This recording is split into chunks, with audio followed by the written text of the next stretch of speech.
àṣedédé rẹ̀ jì ó. Sọ fún pé ọ̀gùn dídá rẹ̀ ti tó. Dédé rẹ̀ àlọ́rí àṣedédé rẹ̀ jì ó. Ohùn ẹni tí kígbe ní ejò.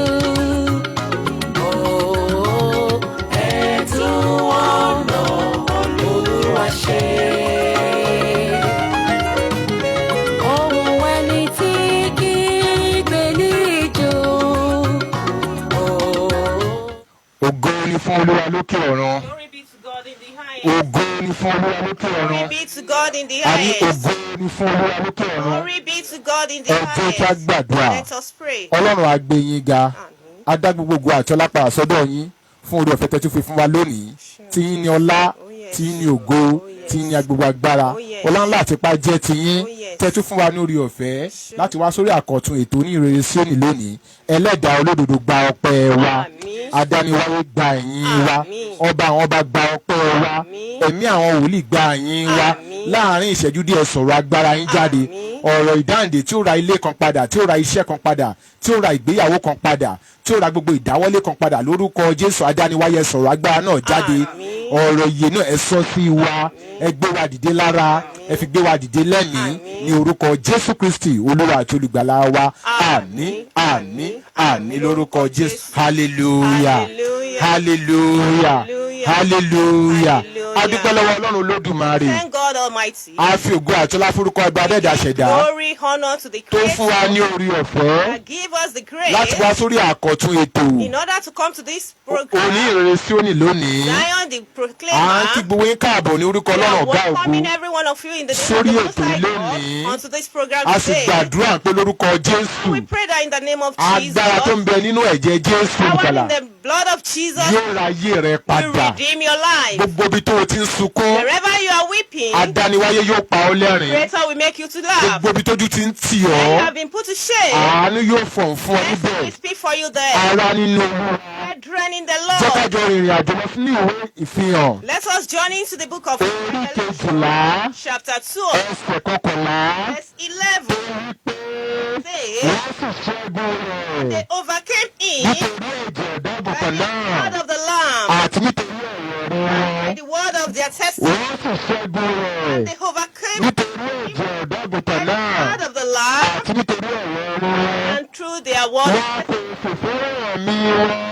They do not love their Àní lives títí dé ikú. to the death. Hallelujah. Hallelujah. Ọ̀rọ̀ náà tí ẹ̀mí mímọ́ mú wá lónìí. Message that the Holy Spirit has brought to Òun ni me ọ̀rọ̀ ẹ̀rí wọn. is the word of their testimony. Ọ̀rọ̀ ẹ̀rí wọn. Words of their testimony. Ọ̀rọ̀ ẹ̀rí wọn. Word of their Ọ̀rọ̀ testimony. jáde nígbà tí ogun bẹ ní ọ̀run. This message came out when there was battle in the heaven Láàárín Sàtánì àti àwọn ọmọ ogun Ọlọ́run. among Satan and the host of God. Àwọn ọmọ ogun Olúwa jagun dáradára. The children of the host of God fought very Ṣùgbọ́n wọn kò well, lè ṣẹ́gun. but they were unable to overcome. Wọ́n sa gbogbo ipá They wọn tried all their best lójú ogun ṣùgbọ́n wọn ò lè on the ṣẹ́gun. battlefield, but they could not. Bí wọn náà ṣe ń sa ipá níbi iṣẹ́. As you are trying Tí wọn náà your ń sa best, ipá nínú ìgbéyàwó. and you are striving in your Tó ń marriage, sa ipá nínú iṣẹ́ ìránṣẹ́. striving in your Tó ń sa ministry, ipá ní gbogbo ìdáwọ́lé and rẹ̀. you are striving in all your Bẹ́ẹ̀ endeavor, làwọn ọmọ ogun Ọlọ́run. so are the children of Wọ́n sa God. ipá. They Wọ́n fi strive, gbogbo okun wọn jà. they fought with Wọ́n their fi gbogbo minds, agbára wọn jà. they fought with their all Ṣùgbọ́n a power. kọ sínú ìwé mímọ́ When wípé it was written in the Holy wọn kò Scripture sì lè that ṣẹ́gun. they were unable to Kò overcome. lè ṣẹ́gun nítorí wípé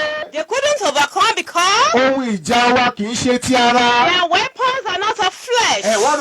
Ojú ìwọ rò pé nípa ti idà àbí nípa ti ọkọ̀ àbí They nípa ti thought àdá ni. it was through the weapons. Ṣùgbọ́n Olúwa sì ti ṣàlàyé fún ọ wípé The words of God are ohun ìjà wa kì í ṣe ti ara. that that of our weapon is Ṣùgbọ́n not ní of agbára nínú flesh. Olúwa Is powerful in the láti wó Lord ibi gíga ayé in kalẹ̀. order to demolish high places. There was no victory Kò sí ìṣẹ́gun because they did not use the right weapon at battle. nítorí pé wọn ò lóhun ìjà tó tọ́ ní ojú ìjà. Wọ́n tó ìdí tó fi lè ṣẹ́gun ni. That was why they could not Ìwọ náà overcome. láti jọ́ tó o ti ń jagun You ni. also, since you have been Kàn láti fighting, lo ohun tó tọ́ lójú ìjà ni. you fail to use the right thing at the Ìgbéyàwó yẹn. in that marriage. Àkọjá ọkọ̀ láti lo ohun tó tọ́ What lójú you are ìjà. passing through, you fail to use the right thing in your working place. Wọ́n là kọjá bẹ́ẹ̀ ọkọ̀ láti lo ohun tó tọ́ lójú You ìjà. fail to use the right thing in where you are passing ṣùgbọ́n through. akẹ́sùn ìwé mímọ́ wípé Written in the Bible that nínú ẹsẹ̀ keje verse 7, ìwé ìfi orí kejìlá book of ó Revelation, ní pé it says, ogun sì ń bẹ ní ọ̀run and there was war àti in àwọn áńgẹ́lì heaven, rẹ̀ bá dírágónì náà jà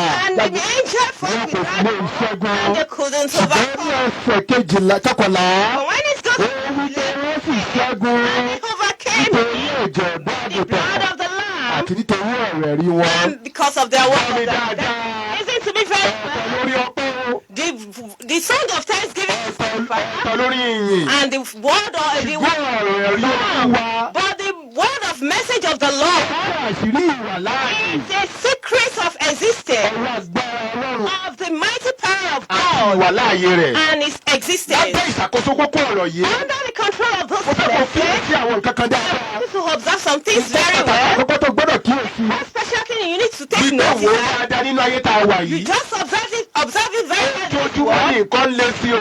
Every time things are getting Ojoojúmọ́ difficult, ni oríṣiríṣi ń ṣẹlẹ̀. many things are happening every day. Ojoojúmọ́ là ń gbọ́ ìròyìn oríṣiríṣi. We do hear different news daily. Ìyẹn ló túmọ̀ sí pé ẹni tó fẹ́ gbénú ayé yìí tó bá fẹ́ ṣe àṣeyọrí. It means that if you want to live in this earth and you want Ó to ó succeed, gbọ́dọ̀ ní ìhámọ́ra. you must have elements. Ó sì gbọ́dọ̀ ní ohun ìjà. And you must have weapons. Lára àwọn ohun ìjà tó nílò. Among all these weapons that you need to Òun ni ọ̀rọ̀ ẹ̀rí Olúwa. is the word of the testimony Òun of ni the ọ̀rọ̀ Lord. ẹ̀rí Olúwa. The word of the testimony of the Òun ni Lord. ọ̀rọ̀ ẹ̀rí Is the Olúwa. word of the testimony of the Òun Lord. lọ́kàn ń pariwo ẹ̀jẹ̀ jẹ́. Many people are calling the blood of Ẹ̀rí tó Jesus. sọ wípé You can see that it says nípa ẹ̀jẹ̀ ọ̀dọ́ àgùntàn by the blood of the Lamb àti nípa ọ̀rọ̀ ẹ̀rí wọn. and by the word of the Ogunlọ́gọ̀ ènìyàn ló ń testimony. pariwo ẹ̀jẹ̀ Jésù Many lónìí. people are calling the blood of Jesus Ìdọ́pọ̀ ẹ̀jẹ̀ today. Jésù ò ṣiṣẹ́ fún wọn. But the blood of Jesus does not work for Nítorí pé them. ẹ̀jẹ̀ Jésù tí wọ́n ń béèrè fún Because the blood of Jesus in which they are seeking for bá ẹ̀rí Ọlọ́run nínú ayé wọn. does not mean the word of the testimony in their Wọ́n lives. tó ń là kọjá níbi iṣẹ́ yẹn. What you are passing through in your working Tó ń là place, kọjá nínú ìgbéyàwó you are yẹn. passing through in your Tó ń marriage, là kọjá nínú àdúgbò you are yẹn. passing through in that Tó ń là kọjá community, lórí oko and you yẹn. are passing through your Ó ń business. pariwo ẹ̀jẹ̀ Jésù. You are calling the blood of Jesus. Jésù yìí kò ṣiṣẹ́. But this blood of Jesus does Nítorí not pé kò work. sí ọ̀rọ̀ ẹ̀rí Olúwa nínú ayé Because rẹ̀. the word of the testimony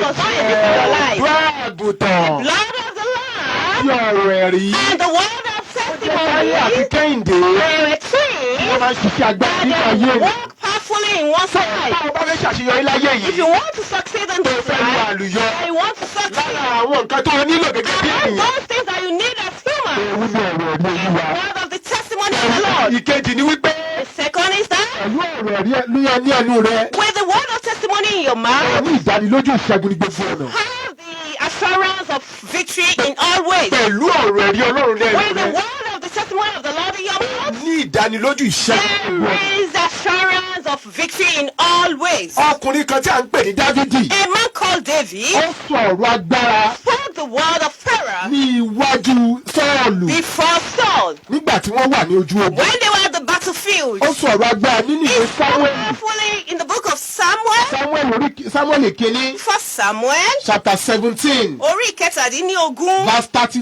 verse 34. ẹsẹ̀ ìkẹrìnléníọgbọ̀n. Ó sọ̀rọ̀ agbára fún o. He spoke the word of Ó sọ ọ̀rọ̀ ẹ̀rí Ọlọ́run jáde ní ẹnu spoke rẹ̀. the word of the testimony from Nígbà his tí ogun mouth. gbóná jìnjọ́njọ́n. When the battle was very, very hot, Tí odidi ọba ń gbọ̀ jìnnìjìnnì. the whole king was shivering. Ó sọ ọ̀rọ̀ ẹ̀rí jáde. Spoke testimony Mo out. wà ní 1 Samuel chapter 17 verse 34. I'm in the book of First Samuel, orí ìkẹtàdínlógún, ẹsẹ̀ Ó ìkẹtàléníọgbọ̀n. sọ̀rọ̀ wípé It says that, Dávidi sì wí fún Sọ́ọ̀lù pé and David told Saul nígbà tí that ìránṣẹ́ rẹ̀ ń ṣe àgùntàn bàbá rẹ̀. when your servant was watching the flock of his Kìnìún kan father, sì wá a lion àti came àmọ̀tẹ́kùn kan. and a Ó bear, sì gbé ọ̀dọ́ àgùntàn kan láti inú agbo. and he took a bear from Mo the sì flock, jáde tọ̀ ọ́. and I went out Mo after sì him, lù ú. and I Mo smote sì him, gbá a kúrò ní ẹnu and I rẹ̀. ran it out of his Nígbà mouth. tí ó sì dìde sí mi, And when he harrows me, mo sì gbá irùngbọ̀n rẹ̀ I mú. caught him by his Mo sì neck, lù ú. and I smote Mo sì him pa á. and slew Ó him. ní ìránṣẹ́ rẹ̀ pa á àti kìnìún Thy servant slew both àti the àmọ̀tẹ́kùn lion náà. and the bear, Aláìkọlà Fílístínì and this yìí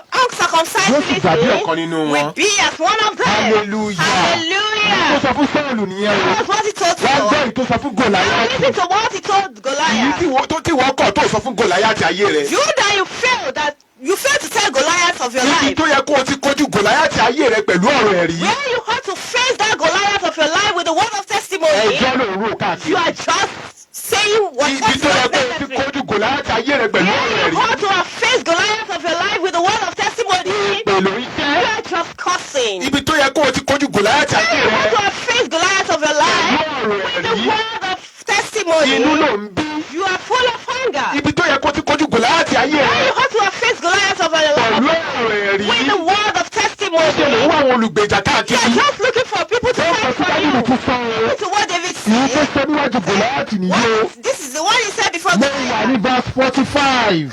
I mean, Dábìlì fún mi fún Fìlísítínì náà pé. Yes, David said to the Ìwọ king, mú ìdà thou comest to me with a àti ọkọ̀ sword, àti àwàtọ̀ mi wá. and a spear, Bẹ́ẹ̀ mi tọ̀ ọ́ wá come to ní thee orúkọ in the Olúwa. name of the Àwọn Lord ọmọ of ogun. hosts, Ẹni tí ìwọ gan. the God whom you have most. Ṣé o rí ọjọ́ ìgbọ́ ọ̀rọ̀ ẹ̀rí? And you listen to the word Ọ̀rọ̀ of ẹ̀rí lẹ́nu testimony. ènìyàn. The word of Ọ̀rọ̀ ẹ̀rí testimony. ọlọ́run ọ̀gá ògo. The word of testimony Tó from borí the ìṣòro. Most that overcomes Tó borí tribulation, ìbànújẹ́. that overcomes sadness, gbèsè. that overcomes death, Borí that àìsàn. prevail over sickness, borí that ẹ̀gàn. prevail over more, Tó borí àsọtẹ́lẹ̀ búburú. that prevail over evil prophecy, Tó borí ọ̀rọ̀ búburú nínú ayé that ènìyàn. prevail evil utterances in this life. If you want to succeed in this life, Bá fẹ́ ṣàṣeyọrí ní ayé yìí, you need the word of testimony in ó your life. nílò ọ̀rọ̀ ẹ̀rí nínú ayé rẹ. Gbogbo àwọn akọni ìgbàgbọ́ All the heroes of faith, ni wọ́n ní ọ̀rọ̀ ẹ̀rí they lẹ́nu wọn. have the word of testimony Tí in wọ́n their sì mouth, borí ogun. and they overcome Àwọn that. akọni bíi ti The Ẹ́sítérì. heroes like Àwọn Esther, akọni bíi ti Dèbórà. that of Deborah, Akọni bíi ti Mósè. hero like Àwọn akọni Moses, bíi ti Jóṣúà. like Wọ́n sì Joshua, ń borí ogun ayé and they wọn. overcome the Hallelujah. evil of their lives. gbàdúrà Hallelujah. fún I ọ. prayed for thee. Gbogbo ibi tí ọ̀rọ̀ ẹ̀rí ti ṣọ̀wọ́n nínú ayé rẹ. Every area that the word of Agbára testimony tó is máa ń down rántí to ọ̀rọ̀ ẹ̀rí your Ọlọ́run ọ̀gá àti and remember the word of orúkọ testimony of the Most Jésù High kó God. wọnú ayé In rẹ the wá. name of Jesus, we enter your life. Ìgbéyàwó tó ń wà yẹn. That marriage you are Òun náà into, lọ kọjá ń bẹ̀. you are passing through one thing. Ó ti gbàgbé ọ̀rọ̀ ẹ̀rí You Ọlọ́run have ni. forgotten the word of testimony of Nígbà the Lord. Ọlọ́run sà. That God, Ilé mú mi wọnú you ìgbéyàwó. are the one that brought me to Mo this gbàdúrà marriage. sí ìgbéyàwó I yìí. prayed for this marriage. Ìjọ sọ pé ọ̀nà tú. You told me to go Ẹ ràn ahead. mí lọ́wọ́ sà. Help me hold on. Ọlọ́run sà. God, Pè é nígbà tí mo fẹ́ bẹ̀rẹ̀ I iṣẹ́. told you when I wanted to Ìjọ start. sọ pé náà wà ń You gbé. are the one that told me that there was a and I followed Ọwọ́ you. agbára yín tó wá iṣẹ́ Now your ìgbéyàwó. mighty power that brought this Gbàgbọ́ word fọwọ́ for me. agbára ilé ìtọ́ ìṣòro. I believe this your mighty power can put an end to my Dádì tribulation. sà. Our Father, Iṣẹ́ tí mo bẹ̀rẹ̀ yìí. the work I Àbí began, bísíǹsì yìí. or this business I Gbàdúrà began, fún. I prayed Ẹ̀yin before I sọ pé ọ̀nà mi started. ni. You told me that it's Ọwọ́ agbára right. tó tọ́ mi sọ́nà nígbà Now náà. your mighty hand that directed me Ẹ at jẹ́ that kó time, ṣẹ́gun fún mi. let it give me victory. Dádì sà. My Father, Iṣẹ́ tí mo wò the yìí. work of ministry I'm Ìpè tí mo embarking ṣe on. yìí. The calling I'm embarking Ẹ̀yin lẹ sọ on. fún mi pé ọ̀nà wà You are níbẹ̀. the one that told me that there was Ẹ̀yin way. lẹ pè mí. You called me. Ẹ̀yin You lẹ are yàn the mí. one that chose me. Ẹ̀yin lẹ ṣe mí You lógo. are the one that glorified Ràn me. mí lọ́wọ́. Help me, oh Lord. Ogunlọ́gbọ̀n ènìyàn ti gbàgbé ọ̀rọ̀ ẹ̀rí. Many people have forgotten the word of Ẹkún testimony. ló ń sun. You are just weeping here and Àròyé ló there. ń sọ. Just give excuses. Ṣé ni mò ń fi gbogbo ìgbà kùn? You are just complaining Bí every àwọn ọmọ time. Ísírẹ́lì ti gbàgbé. Like the Israelites forgot.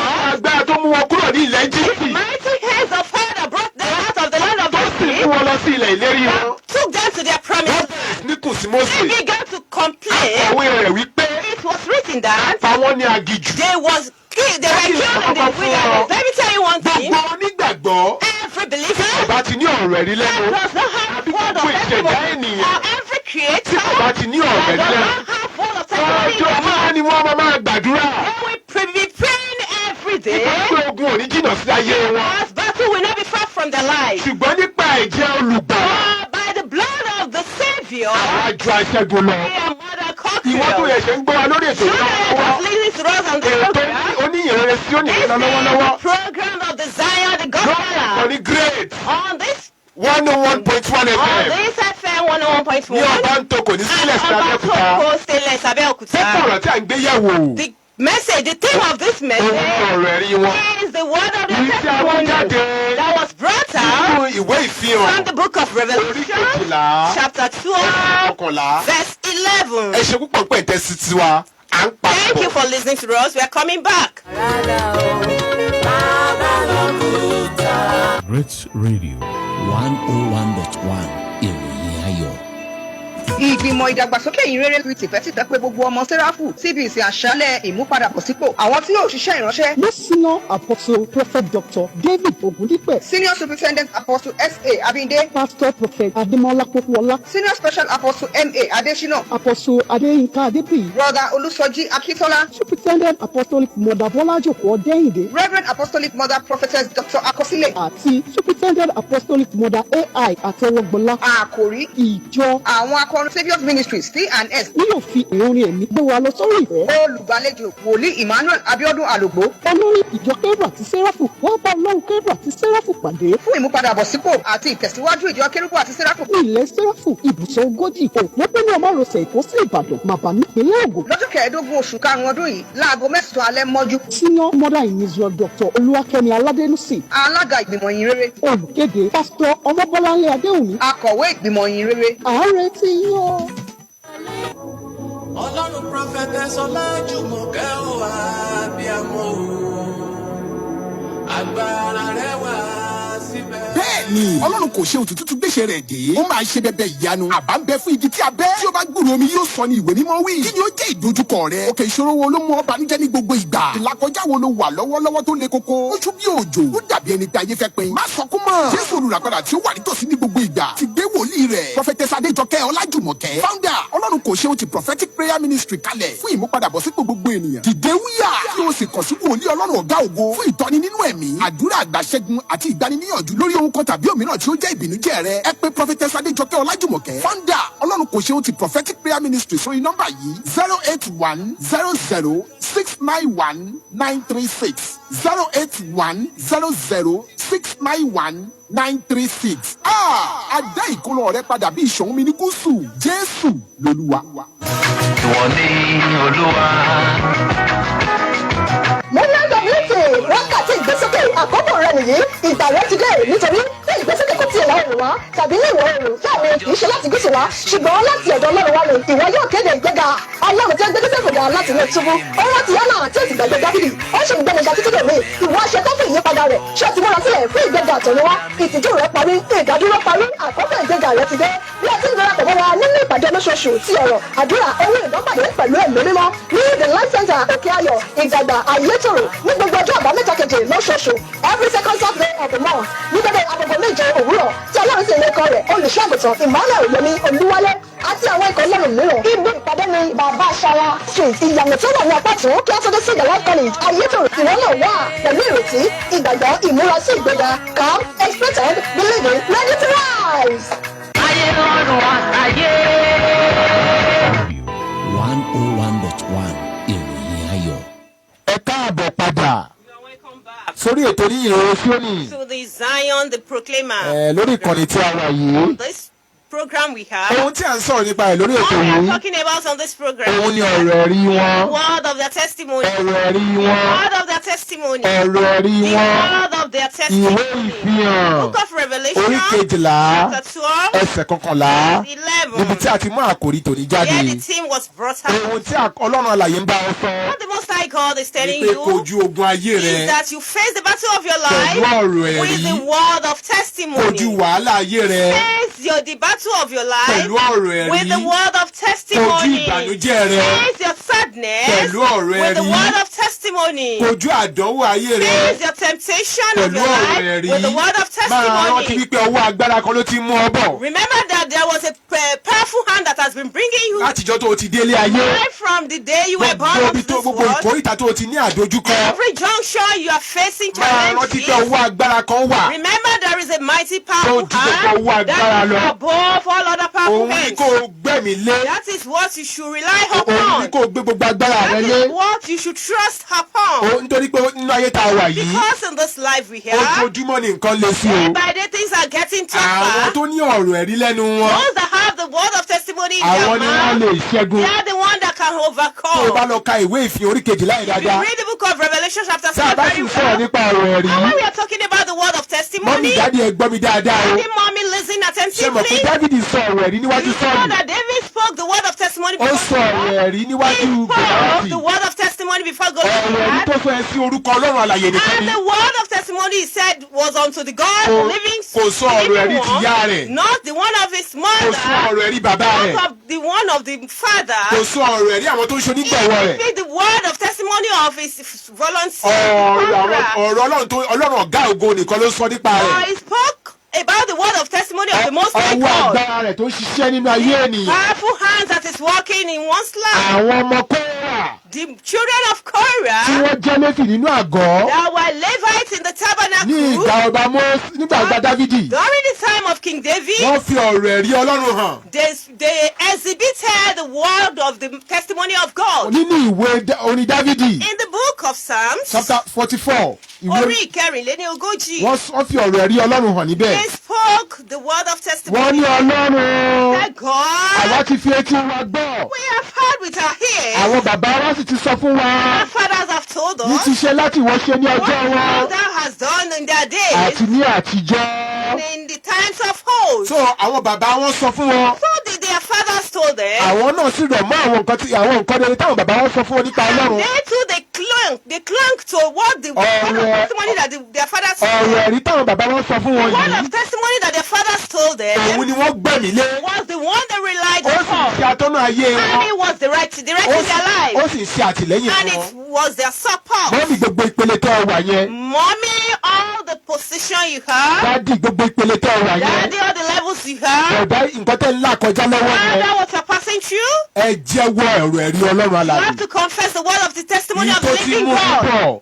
Where he has been ọba bringing tó sì you. bẹ̀rẹ̀ iṣẹ́ rere nínú ayé And yìí. God that has started good work in your lórúkọ life. Jésù In olùgbàlà. the mighty name of Jesus, yóò ṣe àṣeparí rẹ̀. we make the perfection àwọn of ọmọ it. Ísírẹ́lì wọ́n fi ẹ̀rí Ọlọ́run The hàn. Israelites showed the work of the word of testimony. lẹ́yìn ọjọ́ méje After 7 tí days, wọ́n yí odi Jẹ́ríkò po. they turned around the wall of Jericho. wọ́n They shouted. ìpìlẹ̀ odi Jẹ́ríkò mì tìtì. And the foundation of Jericho was shivering ó sì wó lulẹ̀. and demolished. so táwọn ọmọ Ísírẹ́lì bá lè ṣe bẹ́ẹ̀. If the Israelites could do this, tí ìpìlẹ̀ ìdíwọ́ ayé wọn. the foundation of the entrance of their ó life wó lulẹ̀. was collapsed. mọ́mí ẹ fọ̀rọ̀ ẹ̀rí Ọlọ́run hàn o. Mommy, you must show the word of the testimony of gbogbo God. ohun tẹ́ ẹ fẹ́ achieve yẹn. Whatever you want to kì í achieve, ṣe nípa ipá yín. it's not by your kì í ṣe power, nípa agbára it's yín. not by your kì í ṣe mind, nípa ọgbọ́n it's yín. not by your wisdom, kì í ṣe òye it's yín. not your kò sí àwọn understanding, ènìyàn tẹ́ mọ̀. not the collection of kì í ṣe ìwé people, tẹ́ ẹ kà. not your so education. ọ̀rọ̀ ẹ̀rí Ọlọ́run ní kẹ́ ẹ gbẹ̀mí lé. You must rely and trust on the word of ní the gbogbo testimony of ìkórìtà God. tẹ́ ẹ bá ti bára yín. At every junction you meet kódà tí kò yourself, fẹ́ yé yín mọ́. and it seems you are no more understanding. ọ̀rọ̀ ẹ̀rí Ọlọ́run a máa tọ́ The yín sọ́nà. word of the testimony of God will direct a you, máa gbé yín dìde. will rise you, a máa ṣamọ̀nà yín. will lead you a aright, máa gbé yín dìde. and it will make you a right, sì máa fi yín lọ́kàn balẹ̀. and will put you your mind mo at gbàdúrà rest. fún ọ I pray for thee lórúkọ in the Jésù. name of Jesus. gbogbo ibi tó ti kún sí ìbànújẹ́. Everywhere you're full of pẹ̀lú sorrow, àṣẹ ọ̀rọ̀ ẹ̀rí Ọlọ́run with the alààyè. authority of the word of Àánú the Ọlọ́run yóò living gbé ọ God, dìde. the message of God will arise you. ìwé Sáàmù The book of Psalms, orí kọkàndínlógún ẹsẹ̀ keje chapter 19, verse 7. ẹsẹ̀ keje Verse ó 7. wí pé It says, òfin Olúwa pé the status of the Lord ó arise. yí ọkàn padà. It changes the mind. ẹ̀rí Olúwa dáni lójú. The testimony of the Lord is Ó ń sọ òpèjọ sure, lọ́gbọ́n. making the wise the simple. ẹ̀rí Olúwa dáni lójú. The testimony of God Ó ń sọ òpèjọ lọ́gbọ́n. make the wise the simple. lórúkọ Jésù mo gbàdúrà fún In the ọ. name of Jesus, I pray pẹ̀lú for ẹ̀rí thee. ọ̀rọ̀ ẹ̀rí Ọlọ́run With nínú the ayé rẹ. word of the testimony of God in your gbogbo tí o life, ti jẹ́ òpè. everywhere you are lacking, tí gbogbo ẹ̀ ò yé ẹ mọ́. where you don't understand any lọ longer, di ọlọ́gbọ́n lórúkọ Jésù. go and Wọ́n ní become wise. lọ di ọlọ́gbọ́n lórúkọ Jésù. Become wise in the name of lọ di Jesus. ọlọ́gbọ́n lórúkọ Become Jésù. wise in the name of lọ Jesus. di ọlọ́gbọ́n lórúkọ And then you Jésù. become wise in di the name of ọlọ́gbọ́n lórúkọ Jésù. Become wise in the name So of Jesus. Kristi ló ní kí n tọ̀ ọ́ wá lónìí. Christ has told me to come to lórí you ètò today. Onihinrere On Sioni this program, Zion, wípé that ọ̀rọ̀ rí Ọlọ́run alààyè the word of the testimony of the living ló lè fi God ṣẹ́gun. will tí àwọn ogun Ọlọ́run alààyè if the host of the tí wọ́n bá living jà God, títí they fought nínú ìwé ìfihàn in the book of orí Revelation, kejìlá chapter tí 12, wọn kò lè that ṣẹ́gun. they could not overcome. ṣùgbọ́n nígbà tí wọ́n ṣalábàápàdé ọ̀rọ̀ when ẹ̀rí they met the word of the àti testimony ẹ̀jẹ̀ ọ̀dọ́ and àgùntàn the blood of the lamb, wọ́n sì ṣẹ́gun. they overcame. lórúkọ Jésù wàá In ṣẹ́gun. the name of Jesus, we overcome. mo ní lórúkọ Jésù wàá borí I ogun. pray you will mo ní lórúkọ Jésù wá borí ogun ní orúkọ Jésù Olúwa wa. Jẹ́ ká ré kọjá sí ìpele àdúrà ní orúkọ Jésù.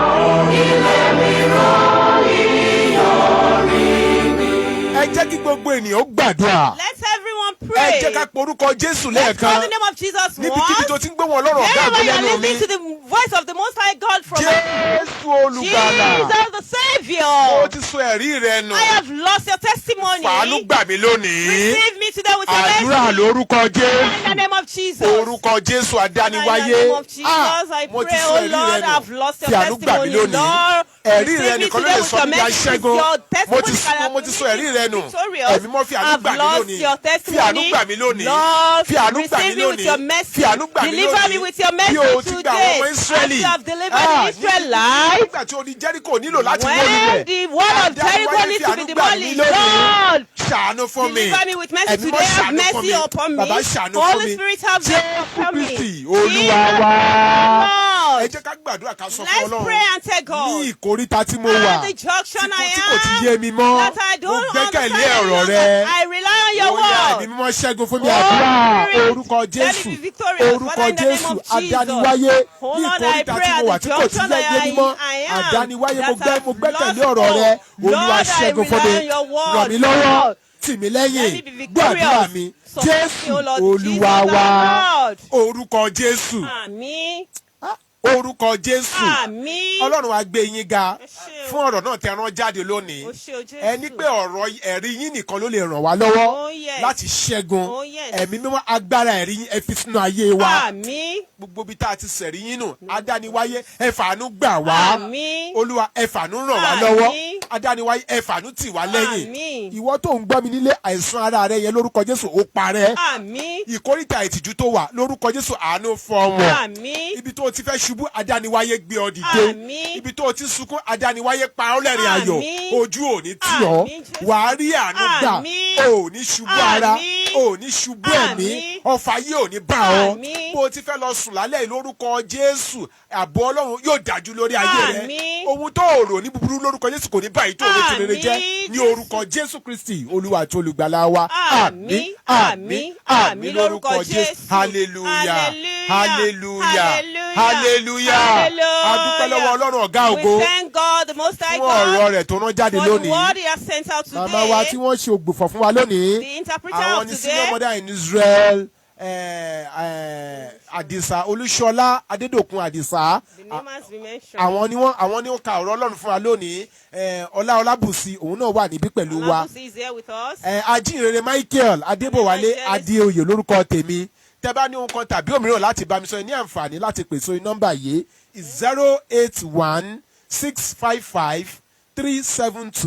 081-655-372-83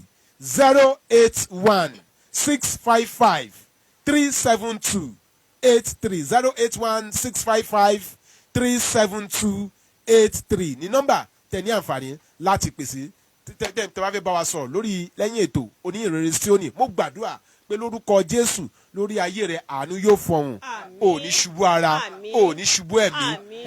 Iléeṣẹ́ Great FM yóò máa tẹ̀síwájú. Àmín. Ìlú Abẹ́òkúta yóò wà lálàáfíà. Àmín. Ìpínlẹ̀ Ògùn yóò wà ní ìrọ̀rùn. Àmín. Ojú kò ní tẹnikẹ́ni ní wa. Àmín. Lọ́jọ́ ológo lọ́jọ́ ẹlẹ́wà ní ọjọ́ tí owó kò ní lọ́lá tí aṣọ kò ní níyì tí gbogbo ayé ojúmọ̀ dúró níwájú ìtẹ́ lórúkọ Jésù mo gbàdúrà ẹnikẹ́ni nínú wa kò ní dẹni ìtàdùn. Àmín. Ògo Ọlọ́run alààyè yóò rọ̀gbà yí wa ká Àmín. títí ọ̀sẹ̀ tó ń bọ̀ tá a ó pàdé lórí ètò Onihinrere Sioni ní orúkọ Jésù olùgbàlà ẹ wà ní àlàáfíà. Àmín.